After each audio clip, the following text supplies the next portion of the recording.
How to remove someone from a WhatsApp group. So let's get started. First, launch the WhatsApp app on your phone. Now scroll down and open the group from which you want to remove a participant. At the top of the screen, tap the group name to open group info.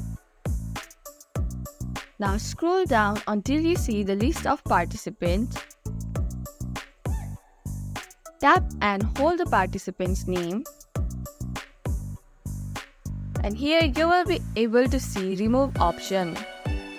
A confirm message will pop up. Tap remove to confirm. Note, only the group admins can remove the participants.